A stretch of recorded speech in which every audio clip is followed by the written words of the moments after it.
Podcept, the podcast from Deutsche Bank Research, with interviews on current economic and financial topics. Listen as economists and analysts from Deutsche Bank present their views. Greetings, everyone. Welcome to Podcept. My name is Edison Yu, and I lead the space and satellite research here at Deutsche Bank. As part of our Making Sense of Space series, we welcome Adam Spice, CFO at Rocket Lab. Thank you for joining us, Adam. Thanks for having me. A quick background on the company. Rocket Lab is an end-to-end space company with an established track record of mission success, having launched well over 50 rockets into orbit and supplied components to 1,700 satellites. Rocket Lab was founded in 2006 in New Zealand and now has over 1,700 employees globally. Financially, on a quarterly basis, the company broke through $100 million in sales, representing the largest amount for any publicly traded new space company on the market. So with that, I think listeners know we did have Peter Beck on our first edition. I think it's about 2 years ago, and talked about how you got interested in rockets. I know from reading about your background, Adam, you actually spent a lot of time in the semiconductor industry. Can you tell us about your journey through there, and then what drew you to Rocket Lab? Sure. And by the way, even in as short a time as since our statistics came out, so we're now at over 2,000 employees since we reported the 1,700 previously. So we're growing very rapidly, which is exciting. A lot of cool stuff I'm sure we'll get into more details on. But yeah, my journey to space was a little bit different, I guess, than some others. So after spending 25-ish years in the semiconductor industry, where I started off my career in the 90s at Intel, and then worked my way to Broadcom in the 2000s. And then 2010, I was at an analog mixed signal RF company called MaxLinear, which was also publicly traded. And then I got an out of the blue call from a recruiter, and I usually don't take recruiter calls. But he said, hey, there's this unicorn startup, basically looking to become kind of one of the big players in this new space economy. And, I think you really should talk to them. I don't think so, but he harassed me a few times. I agreed to take a meeting with Pete, and Pete and I met up, and it was one of those things where you ask a bunch of questions and you start to get some real interesting responses back, which was a little bit different than I was expecting. And I quickly pieced together that he was really onto something as far as his vision for what the size of the opportunity is, and then just a very pragmatic way of getting there, right?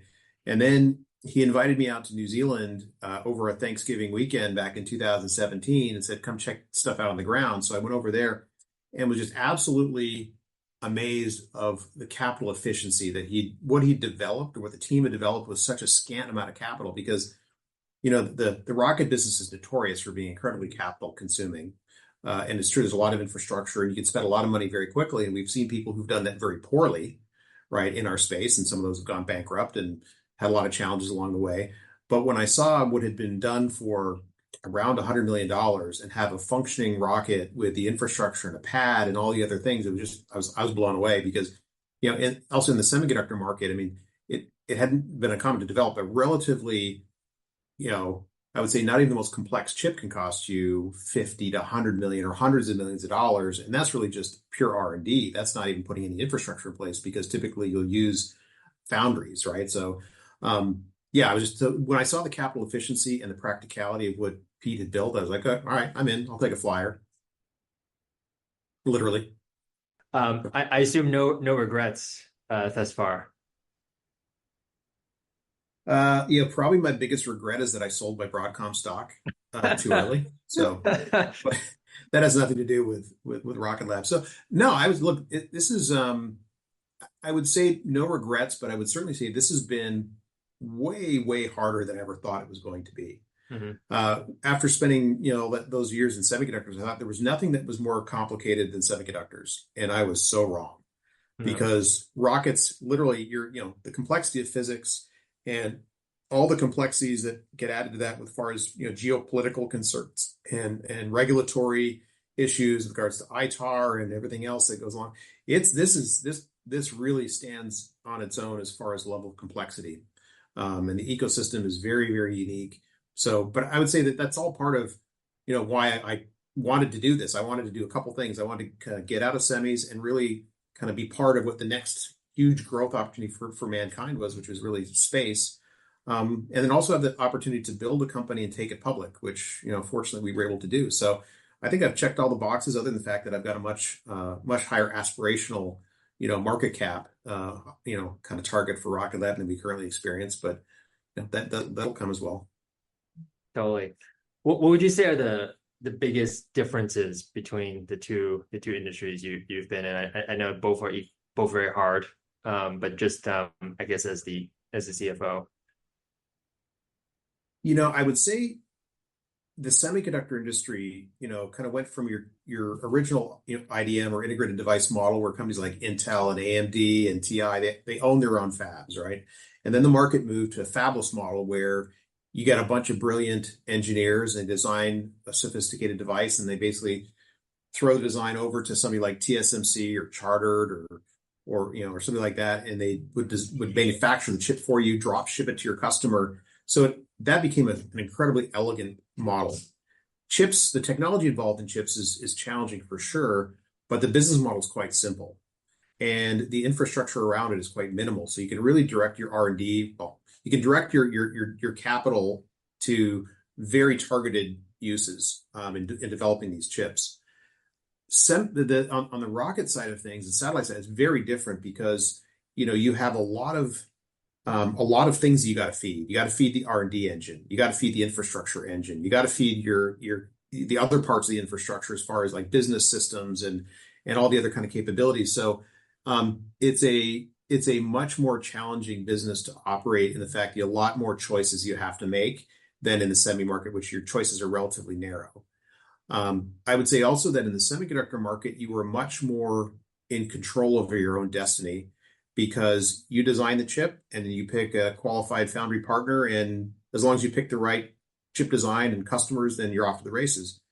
In this business, you have a lot of dependencies on third parties. And that's really what's proven to be the Achilles heel of a lot of companies, is that they overestimate the execution capabilities of their partners. And that can really lead to lots of problems. So you can go out of business in this business for no fault of your own. You can go out of business because you put a key dependency on somebody that didn't execute. So you don't really see that on the semiconductor side, but you do see it in this business. And I think, one of the things that we've done very consciously is eliminated many of those choke points. So, and to make us much more self-deterministic. So when you look on the rocket side of the business, out of necessity, because of ITAR restrictions, when Pete started the company in New Zealand and he wanted to buy elements or subsystems from the traditional aerospace ecosystem, they'd say, well, sorry, you're not a US company. We can't sell you this ITAR controlled technology. So Pete's like, okay, well, I guess I have to make it myself. So as a function of that, we became very independent and so very vertically integrated. So we are probably, I'd say, you might argue we're the most vertically integrated rocket manufacturer around. We literally bring in carbon fiber materials and make our tanks. We bring in, Inconel powder to print our engines. We make our own harnesses, right? We do a lot of the avionics ourselves and so forth. So we're very different in that respect. And so we eliminated that dependency on people that can kind of let you down and get you into a lot of trouble. And then we basically mirrored that, on the satellite side too. We did that a little bit differently. In that respect, we acquired a lot of capabilities, right? So we've acquired 4 companies now for our space systems business. And all of that was with the eye of, well, if we're going to build these very complex space systems, we need to own all of the real critical subsystems that go into those. And so that's why we acquired Sinclair Interplanetary about 3 or almost 4 years ago now. We acquired, the reaction wheels and the star trackers and the sun sensors and torque rods. And then we bought Solero to pick up the solar capacity. And we picked up PSC for separation systems and ASI for the command and control software. And then we developed a bunch of other things that normally people would outsource, but we basically kind of insourced and vertically integrated around. So Pete's been very, very, very, very disciplined on basically identifying where other people can screw us over and basically take that off the table.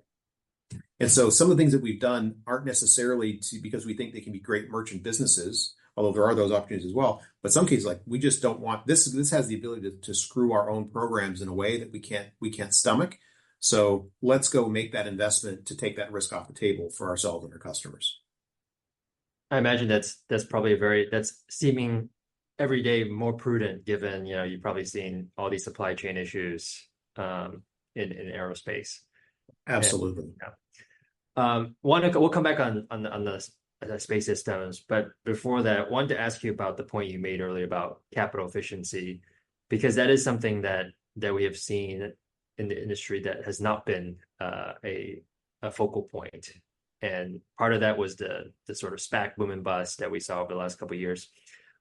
So I'm curious from your perspective, how have you been so capital efficient? Because we've seen all these rocket programs and these upstarts raise all this money, and unfortunately, both on the legacy and on the upstart side, there's not been a lot to show for it.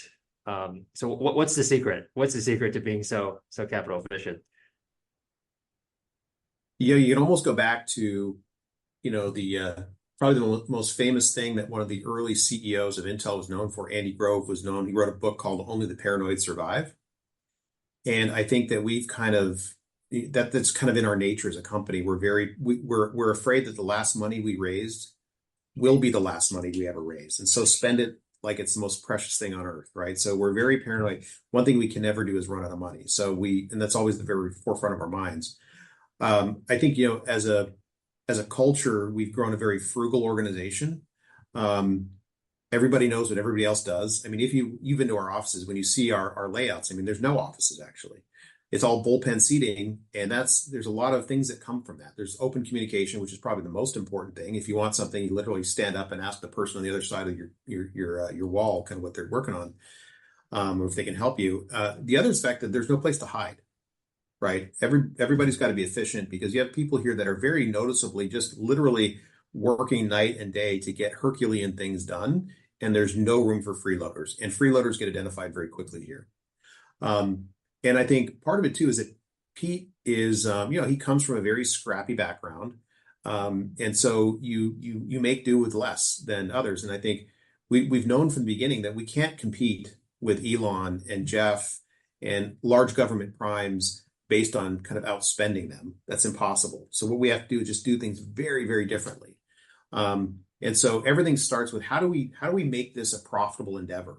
So, we don't kind of try to make something and figure out later how to make it profitable. We start from the very beginning, say, what does this need to look like at the end game, knowing what's going to happen with pricing, knowing what's going to happen with, inflation and other things. How do we ensure that we're going to make money off this product line or this service that we're looking to deliver? And I'm, by my nature, I hate spending money. I think most CFOs are probably in that camp, so I don't think I'm particularly unique in that. But Pete's even tighter than I am, right? So it makes my job, from that respect, very easy, because we have, for example, within the company, if you want to spend more than $40,000 on something, we have to write a formal business case. It needs to be presented to Pete and I, and we have to formally approve it before anything gets spent on that order, right? Other than production orders of like raw materials and stuff like that. But if it's to invest in infrastructure or R&D, we all have to approve it. So it's a very tightly controlled environment, which is, we also have to be careful that we balance, controls and frugalness with the ability to move quickly and be agile, right? Which means that people like Pete and myself have to make ourselves available for lots of things. So it makes our life a little bit more challenging, perhaps, but as long as you're willing to kind of move quickly and respond quickly, then you can have control and basically speed at the same time. One of the things you brought up earlier about space is oftentimes you're not in total control of your destiny.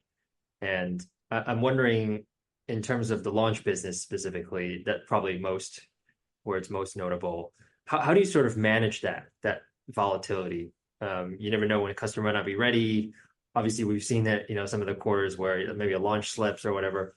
How does one kind of get accustomed to managing that?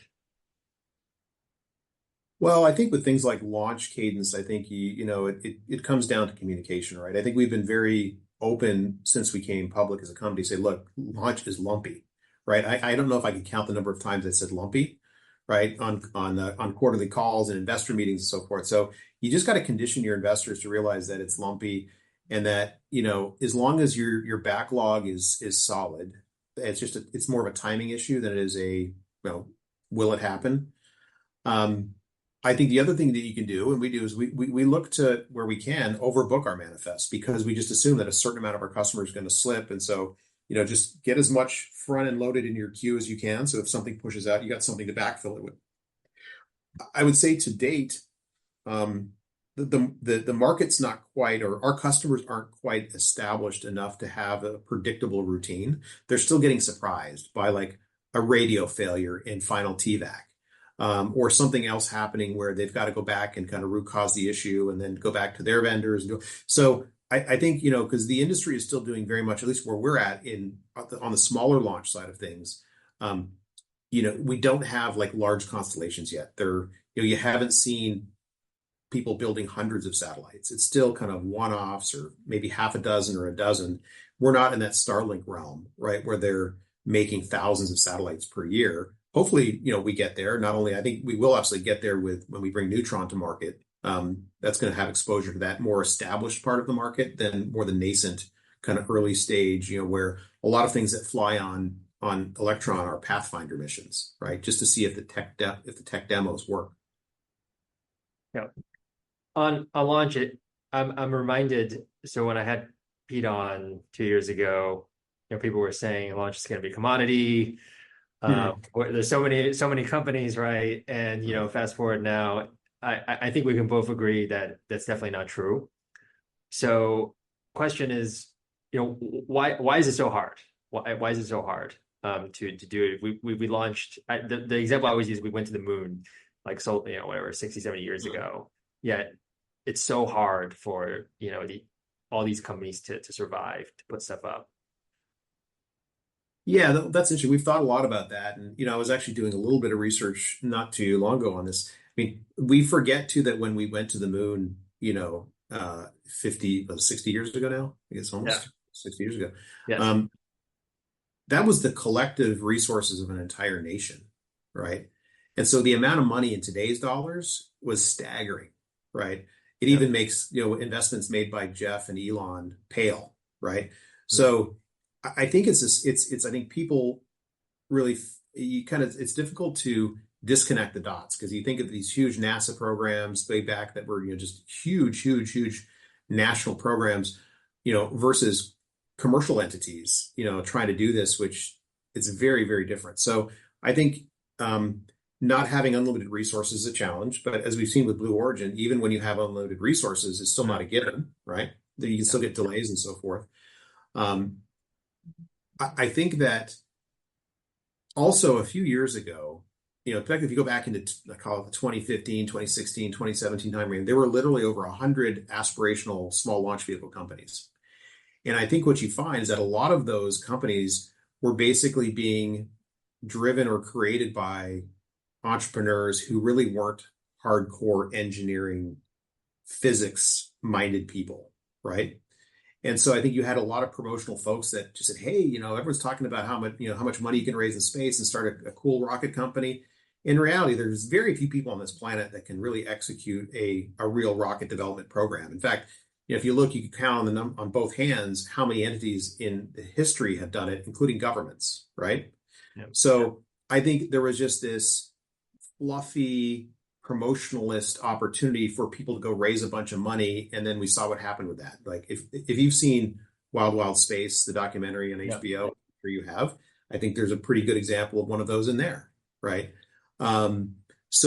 And I think that was even one of the more quote unquote credible ones that actually got through the public process, right? Think of how many others didn't and kind of ended up kind of hitting a wall. So it's an incredibly complex thing because, battling physics is a challenge. When you've got a rocket like, look at Electron, for example, has roughly 66,000 parts. In a lot of cases, it takes one of those parts to fail and you've lost the mission. So there's very little room for lack of quality control. And I think what we still haven't seen is we're the only small launch company that's actually managed to scale, right? And be launching dozens of times. You find other people where, and we've said this before, building your first rocket is relatively easy. Building your 50th rocket is actually harder than building your first rocket because instead of your engineers and people like Pete lovingly kind of looking at every little threading of a screw and nut, and because they designed it, they know exactly how it's supposed to look when it's assembled. Well, now on the 50th rocket, you've got assembly techs following work instructions. They didn't design it. They don't know, they don't know the impact of something being off by a few degrees or being over torqued or something else, right? So it's complex in not just designing the vehicle, but then also doing it in a way where you can actually do it reliably, consistently, and actually make money doing it. So it's just really tough on almost every aspect. But the great thing is once you figured it out and you've cracked the nut, then you've got a fairly protected area. Like to your earlier point, this market has not commoditized. We don't believe it's going to commoditize because, again, there are very few people that can actually pull this off. And I think the window for raising the amount of capital that was necessary to let you try has closed. Yeah. So I think the launch companies that you see today are probably the launch companies you're going to see in the future at most. Yeah. To your point, I love the example about, having the Pete and all the PhDs around for the first one, and then by the 51 you have to teach someone who probably doesn't have that pedigree. Yeah. Maybe it's a silly question. How does one get comfortable along the way of transferring that putting that level of responsibility on someone who isn't, whether it's Pete or it's the team of PhDs or whatever who are working on it? You just have to instill in the organization the importance of quality, right? And, we give practical tests to most, if not all the people, certainly people that work on the production floor, whether you're a production engineer or a tech, you have practical tests to see how you move your hands, right? And how you kind of place your tools and how you replace your tools and stuff like that. So we select very carefully for people that have, I would say, the same level of attention to detail as Pete, for example, right? Yeah. And so it's a very rigorous selection process, and part of it is we have a reasonably high turnover rate in those functions because some people just don't make it, right?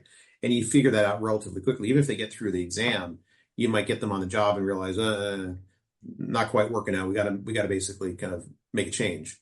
So I think it really comes down to culture, right? And making sure that you instill that quality culture in every role. So let's talk about Neutron, which I think there's a lot of excitement, obviously, around. Can you just remind us what are the main reasons for moving to develop a larger rocket? Yep, there are a couple very clear reasons for us. I guess the most basic is the fact that there's a very large TAM in deploying a larger size spacecraft. So Electron can deploy up to 300 kgs to low Earth orbit. But there's a lot of spacecraft that don't fall within that category. And where there are a lot of spacecraft in that category, mass class wise, when you want to deploy a constellation, you want to deploy multiple of those into a single plane. And so it's just not efficient. And there's not enough time to basically do all of these like thousands of Electron launches, right, to deploy a constellation. So it's all about getting a greater number of satellites on orbit more quickly to support the constellation deployments that we see taking place today and in the future. So it's all about enabling constellations. That's probably the most easy and kind of primary rationale for the vehicle. But there's a secondary one, which is, look, if we go back to the very first interview I had with Pete back in 2017, I said, well, Pete, what do you really want this business to be? What are you trying to create here? And, he didn't say, I want to build the world's most dominant small dedicated launch company. He said, I want to build an end-to-end space company. And I said, okay, what does that mean? He goes, well, we're going to be able to build satellites. So design satellites, build satellites, launch satellites, operate those satellites in orbit so that ultimately we can have our own assets in orbit. So he said that from the first day, I want my own constellation assets in orbit, and I want to generate recurring revenue from those assets in orbit. And I think we've kind of seen that, the fact that, SpaceX is more than 10 years older than we are, they got there faster than we did. But I think the models are they're going to look fairly similar. Now, are we likely to go after, a Starlink sized kind of constellation? Probably not anytime soon. It'll be a much more targeted application where you would need, whether it's dozens or hundreds of satellites, but probably not tens of thousands of satellites. But ultimately, we're very clear that we will have our own assets on orbit, and we're going to kind of create that next leg of the growth stool off of the application side of the market. I want to come back to that because and we need Neutron for that, right? We're very, very clear that if you really look at at least what I believe has enabled Starlink's pretty amazing, kind of success to date, has been the fact it's been the launch vehicle, right? So if SpaceX didn't have a reusable Falcon 9, Starlink would not be what it is today. And we think the same thing. If we believe that it's a huge advantage to have a reusable medium class launch vehicle to deploy your own assets, because if not, then you're at the mercy of merchant launch providers who may have conflicting interests or needs or demands on their own capacity. So we think it gives you a very defensible and kind of almost unassailable position if you have that capability. I want to come back to that. But beforehand, on space systems, this is a business that has actually gotten quite large and growing very quickly. I think maybe people don't realize that because the company is called Rocket Lab, so you obviously think of rockets. Can you go back to kind of the genesis of that? I know it ties into the bigger theme, but you made several acquisitions. I think you've talked about potentially making more. How did you kind of put that business together? Considering you start off as a rocket company, but now you actually have a very, very fast growing, very, very potentially lucrative space systems business. Yeah, well, again, Pete was kind of like, first thing I'm developing the Electron launch vehicle. So once we've had a couple successful launches on Electron, at that point, Pete goes, all right, time to start working on space systems, right? So we're going to use our Photon, like our kick stage from the rocket. We're going to turn that into a satellite as a kind of first demo or proof of concept. And so he goes, okay, well, tell me what it takes to build a satellite. So we assemble a team and they say, okay, well, here's the bill of materials for a satellite. And it had things like reaction wheels and star trackers and batteries and all these different things. And Pete goes, okay, first one on here, reaction wheel, right? So let's call up the leading supplier of reaction wheels for the small satellite market and put some, get some of them delivered, right? So he calls up Doug Sinclair at Sinclair Interplanetary and says, I need X number of reaction wheels. Doug goes, okay, that'll be about 12 months. I'll deliver you some reaction wheels. And Pete's like, 12 months? Are you kidding me? Like, this is not how you grow a nascent industry into something that's huge, right? By waiting a year for a reaction wheel, right? So that really put us on the path where we kind of sat around and said, okay, well, let's revisit that. Let's look at this BOM or bill of materials for the satellite and identify each one of the critical subsystems that satellite that could be a choke point. And let's go acquire that so that we or develop it. And we've done both. So Sinclair was the first part of that, and Solera was another piece, and then PSC was yet another piece, because it doesn't make, what's the point of having developing and building these satellites if all of a sudden you go to buy a separation system and you have to wait 12 to 18 months for that. So it was all focused around how do you eliminate choke points and create more self-determination in your model. And then, along the way, we developed our own radios and we developed our own composites capabilities. And we developed, different propulsion systems and so forth. So we've been pretty consistent or very consistent in again, eliminating those choke points and bottlenecks that allow us to ramp much more quickly. And so that's really kind of what's informed that strategy. And, there's still elements that we still need, right? So if you look right now, we've got a great bus solution, but where we stop is at the payload side. So it's very likely that some of the things that we'll continue to look for to bring in-house are payload capabilities, because those are also things that they could take some time, like, to develop from a greenfield. And so it probably makes more sense and more capital efficient to basically go acquire those things. So those are one of the focus areas. There's still a few more pieces of the bus BOM that we want to get, but then we're incrementally looking more towards the payload. And then, on the application side, those are also areas where we could consider, and we are considering, inorganic ways to enter that market. On the space system, I know it culminated in the big SDA when you got was it to the very end of last year.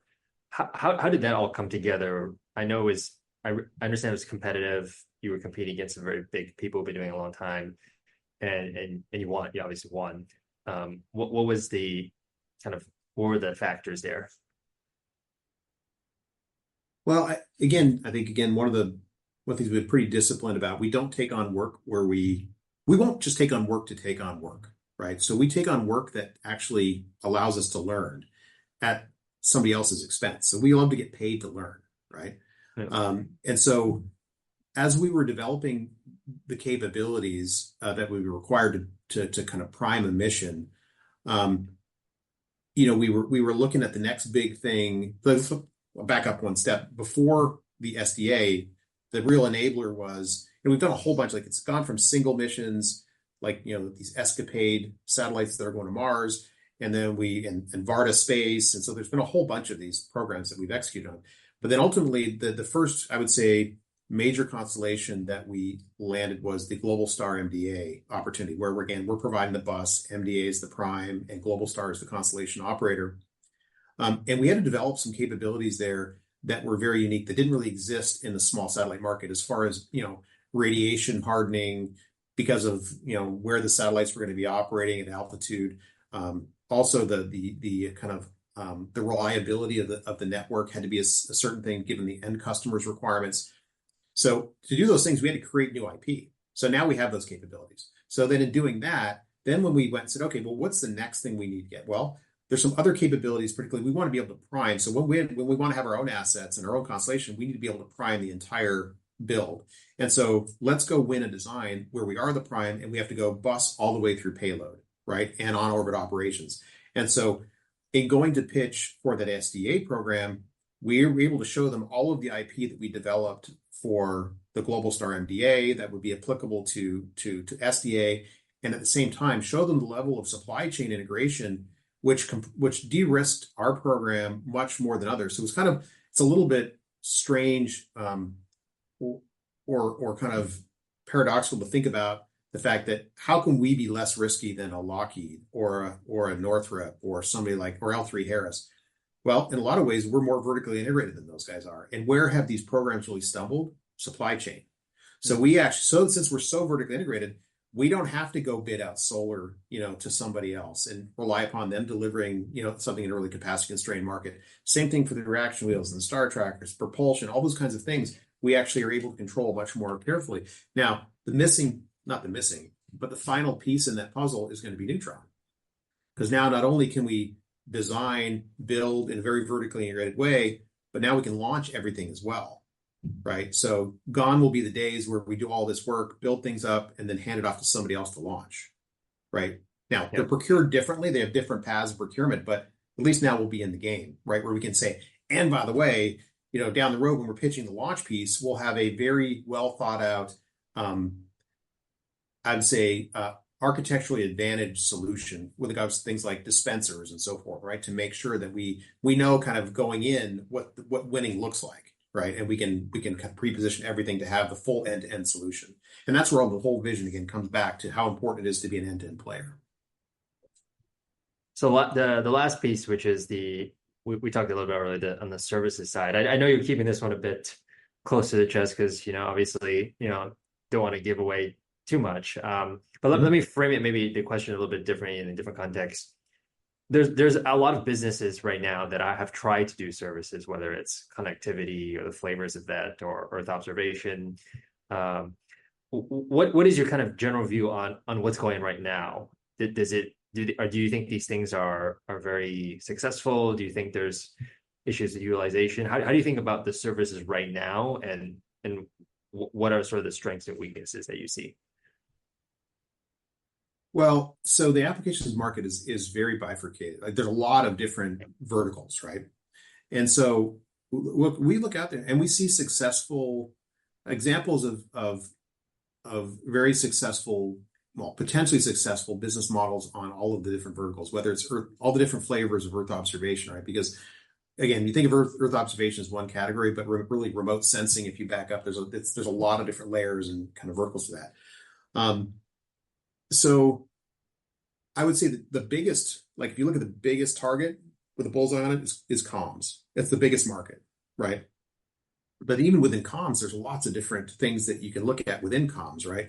There's a lot of new services that are being deployed to consumers, and then there's the enterprise, and then there's the government side of things. So there's lots of capabilities. And so what we're really focused on is, again, how do we get paid to learn to be able to bring these complex solutions to market, that we can use to our own benefit down the road for building our own constellation. So for us, I don't think you can say we're going to be dogmatically, we're going to do one thing and one narrow part of one market. We're going to play across different parts of the market. We're going to place a few bets. And I think the one thing that's attractive to constellation operators about potentially partnering in a very strategic way with Rocket Lab is if you think about what a constellation operator has to deal with today, they basically have to go out and they have to basically define their spacecraft needs. They have to basically find somebody to build the spacecraft. The spacecraft manufacturer then has to manage all the complexities around a very distributed supply chain. They got to go procure launch. They got to operate the satellites on orbit. They got to manage the end customer dynamic, right? And what we can come in and say, look, we can actually design the spacecraft, manufacture it with our own supply chain. We can launch them on our own rockets. We can operate them on orbit. And that really allows the constellation piece of the business to focus on maximizing how to manage the customer and the data, right? And so I think that applies to whether it's Earth observation, communications, experimentation. That applies a lot of different places. But ultimately, we're going to pick an application that we think can have reasonable scale to it. We're not really interested in, tens of millions of dollar kind of lines of business and applications. It's got to be, it's $100 million plus individual chunks of revenue. In some cases, hopefully much, much higher than that. On comms, so one thing we often hear from people is that there's way too much capacity coming online. Do you subscribe to that? We always think about how, when I came out of the broadband markets, I spent a lot of time working in the broadband markets. It was terrestrial broadband, for the most part. But people would always say, "Oh my gosh, how are you going to use 100 meg?" Right?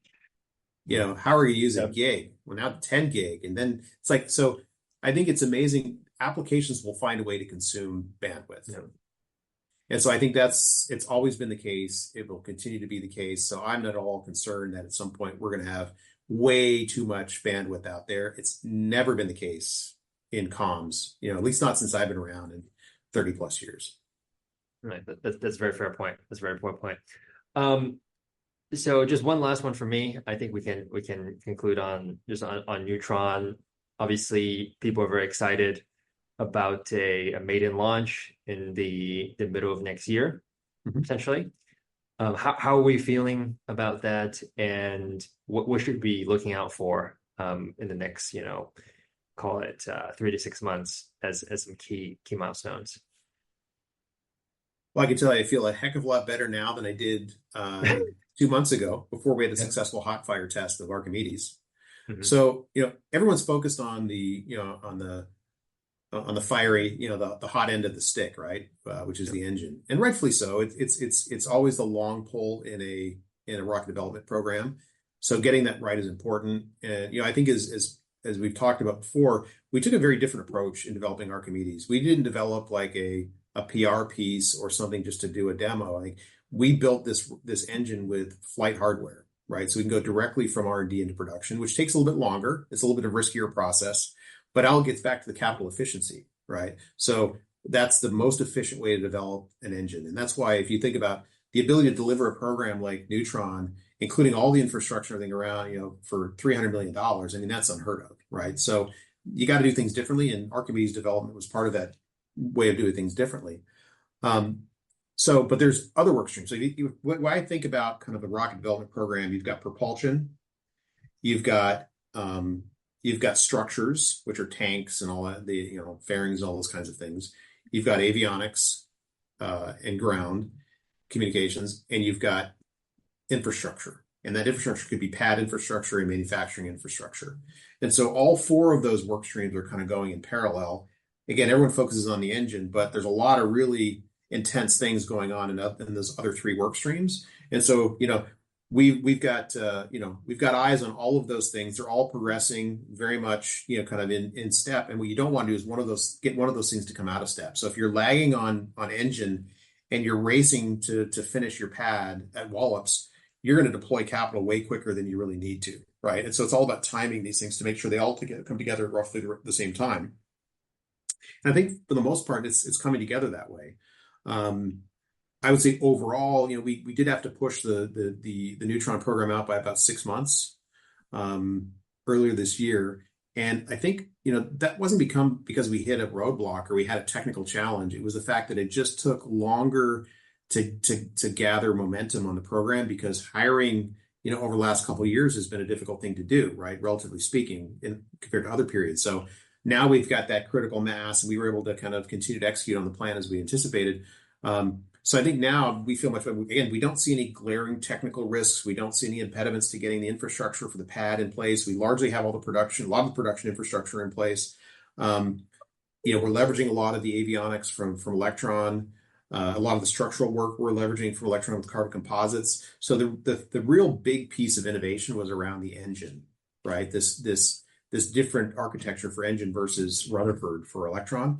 And now that we've got successful hot fire, I think, we've kind of cracked that nut. So I sleep much better now. Fantastic. We're all certainly very excited for that. I'm sure we could chat for much longer, but I want to be mindful of your time, Adam. Thank you so much for joining us. This is Pod Zep from Deutsche Bank Research. I'm Edison Yu, and thank you everyone for joining. Podcept, the podcast from Deutsche Bank Research. This podcast has been produced by Deutsche Bank and may contain research as defined in MiFID II. The information discussed is believed to be reliable and has been obtained from public sources believed to be reliable, although Deutsche Bank makes no representation as to its accuracy or completeness.